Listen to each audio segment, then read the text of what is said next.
The cranes at Qingdao have gone still. Container ships sit idle off China's coast, each one carrying the raw minerals that keep America's defense industry alive.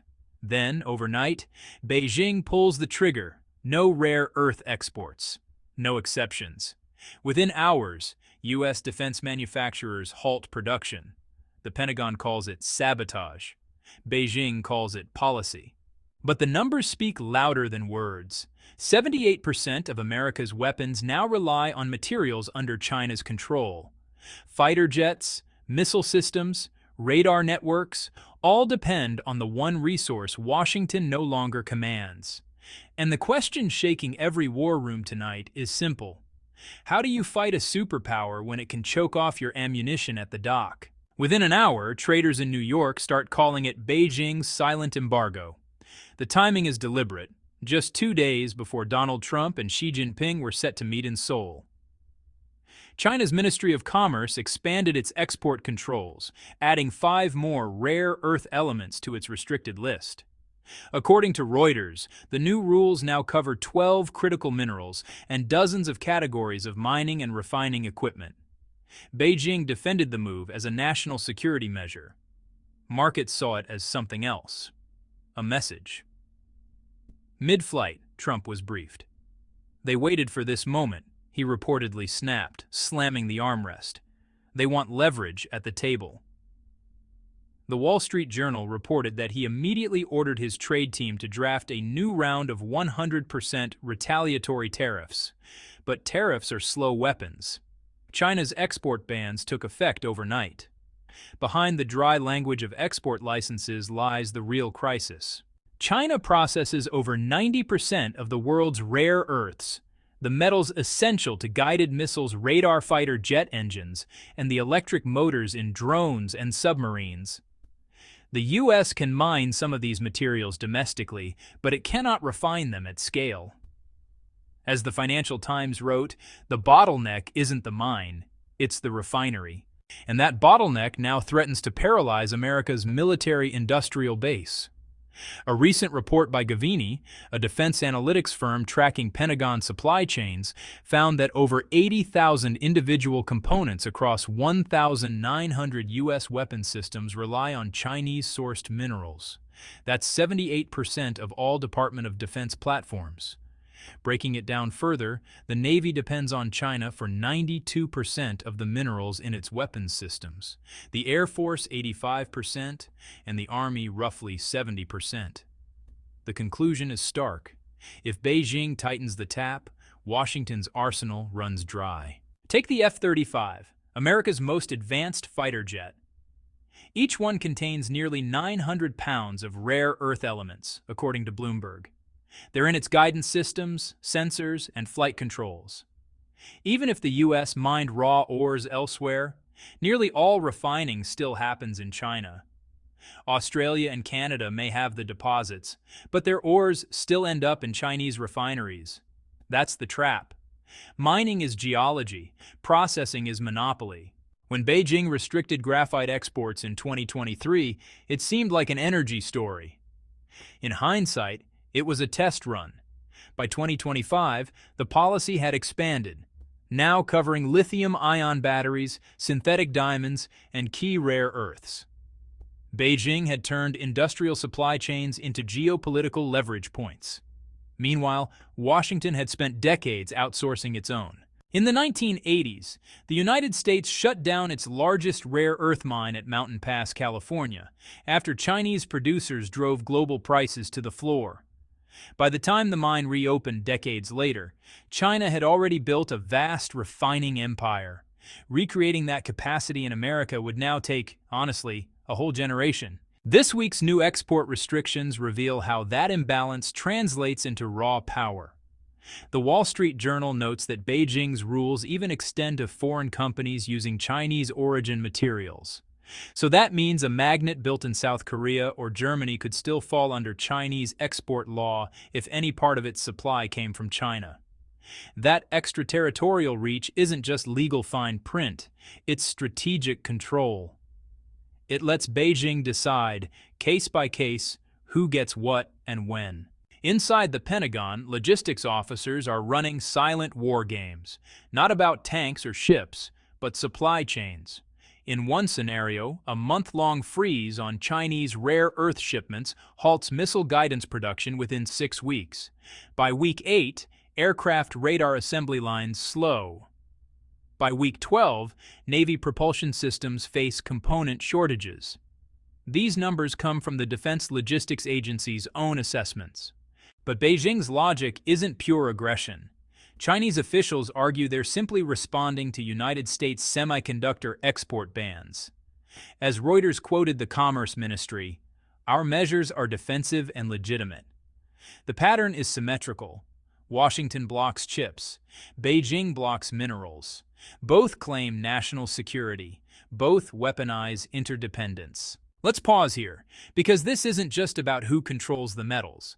It's about who can afford the delay. A single export license held for 60 days can idle an entire United States production line. Factories operate on just-in-time supply models. They're not built for strategic deadlock, and China's licensing system is deliberately opaque. Even friendly nations like Germany and Japan must apply, with no timeline, no guarantee, and no appeal. Meanwhile, Beijing has mastered the art of calibrated pain. When the United States restricted chip exports, China didn't retaliate with blanket bans. Instead, it created strategic uncertainty, rules flexible enough to enforce politically, but firm enough to rattle markets. That ambiguity alone drives up costs. According to Bloomberg, the global price of neodymium oxide, vital for high-grade military magnets, has surged 22% since the announcement.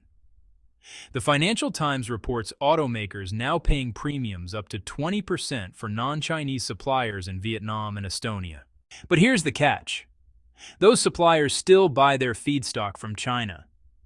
The more Washington tries to diversify, the more it discovers that every road leads back to the same ports. And yet, this rare earth crisis isn't just a story of dependence. It's one of delayed realization. For years, U.S. defense officials insisted that stockpiles and allied support would shield America from vulnerability. But stockpiles deplete, and allies need licenses too. Japan, South Korea, and Germany all import Chinese processed materials. Even Canada's newest refining projects depend on Chinese-made equipment. As the Wall Street Journal observed, Beijing's export rules now cover not just the minerals themselves, but also the machines that make those minerals usable. Washington's response has been swift, but fragmented. Invoking the Defense Production Act, the Trump administration allocated billions to expand domestic refining and magnet manufacturing. MP Materials, the firm operating the Mountain Pass mine, received federal contracts to build a U.S.-based processing plant. But scaling that capacity will take years. The Pentagon also began stockpiling antimony, gallium, and tungsten under its Strategic Materials Reserve, hoping for a 1-year buffer. Yet even with those measures, Gavini's report concluded that no short-term alternative can replace Chinese capacity. Halfway through the Seoul summit, Chinese state media issued a one-line statement. Licensing will proceed according to national needs. Markets immediately translated national needs as geopolitical leverage. Trump's advisors urged him to walk out. Instead, he ordered his trade team to prepare retaliatory tariffs targeting $120 billion in Chinese goods, magnets, EV components, and battery metals included. Beijing's reply was calm. Officials reminded Washington that China's restrictions were not bans. But in practice, the gap between a ban and a delayed license can mean the same thing, especially when you're building fighter jets. According to the Financial Times, Chinese magnet exports fell nearly 15% year-over-year by mid-2025. That drop isn't symbolic. It's tangible proof of control. Factories didn't stop producing. The paperwork did. And that leads to the question no one in Washington can answer. How does a superpower fight a trade war when its missiles rely on its rivals' minerals? By September, the Pentagon's internal task force on critical materials submitted a classified recommendation, later summarized by Reuters. It urged the creation of a Western Rare Earth Reserve, a shared stockpile managed by the US, Japan, and the EU.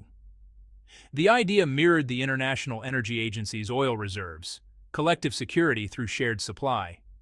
But coordination requires trust, and even allies now compete for the same shipments. Beijing, for its part, insists that the West is overreacting.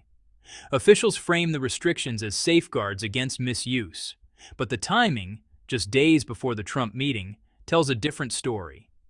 China's leverage is economic, not military, yet its impact may last longer than any missile test. Meanwhile, the Department of Defense has begun auditing every contract for exposure to Chinese inputs. According to Bloomberg, those audits revealed something few anticipated. Even the tools used to make semiconductors for defense electronics rely on tungsten and gallium sourced from China. The dependency runs deeper than materials. It's embedded in the very DNA of manufacturing. For decades, the United States believed it could separate economic efficiency from strategic risk. That illusion shattered in a warehouse full of silent cranes. Now every Pentagon budget includes a new line item, mineral resilience. Congress debates subsidies for refining plants in Texas, California, and Saskatchewan. Private firms lobby for tax credits to build magnet factories. But supply chains built over 3 decades can't be repatriated in 3 years. Meanwhile, China is playing the longer game. According to the Financial Times, Beijing has expanded its strategic material stockpile to record levels, not just rare earths but also copper, nickel, and lithium. It's building redundancy before conflict, not after. Trump's national security team has begun drawing comparisons to OPEC in the 1970s. Except this time, the resource isn't oil. It's control over the base layer of industrial civilization. By late September, U.S. defense contractors began rationing production schedules. Raytheon delayed deliveries of radar components, citing supply chain disruptions. Lockheed Martin quietly adjusted procurement priorities toward whatever materials were still available, even if performance metrics slipped slightly. These aren't market adjustments. They're strategic concessions. Still, the White House insists America will end dependence. Officials point to new mining projects in Australia, Canada, and Brazil, where U.S. investment has surged. But as Bloomberg's energy correspondent noted, refining remains the bottleneck. Even if every new mine broke ground tomorrow, most of the ore would still need to be processed in China. China doesn't have to ban exports outright. It only needs to manage the faucet. And the number haunting every Pentagon meeting remains unchanged. 78% of America's military hardware still relies on Chinese minerals. That statistic isn't just embarrassing. It's a structural vulnerability, measured in tons, volts, and seconds. The question no analyst can yet answer is simple, terrifying, and real. When one office in Beijing controls the minerals that make America's weapons possible, how many shipments stand between deterrence and dependence?